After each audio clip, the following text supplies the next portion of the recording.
It's been called the fire that did not cease.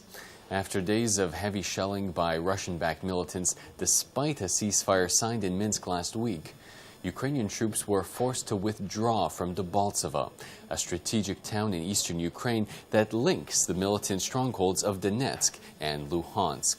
On today's press review for Ukraine Today, we take a look at a piece put together by the Wall Street Journal that outlines how the ceasefire has humiliated many, as Russian President Vladimir Putin continues to do exactly what he wants. The newspaper writes that the German Chancellor, along with the French and American presidents, are letting Putin violate the Minsk ceasefire agreement with impunity. Even before negotiators left the room in Minsk last week, Russian troops and their rebel frontmen accelerated their assault on the rail town of Debaltseve. Mr. Poroshenko protested, but the rebels claimed the town wasn't part of the agreement. Because Russian-backed militants were allowed to violate the ceasefire, Putin has been allowed to expand territory under control of the militants. As these violations are allowed to take place, the influence of world leaders negotiating with Putin becomes less effective.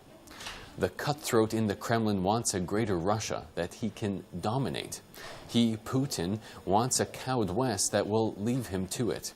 And after watching Western leaders beg for his mercy in Minsk, he can see a clearer path to getting both. So as Western leaders allow Putin to negotiate with them and then do exactly what he wants, the humiliation, as the Wall Street Journal puts it, will likely continue.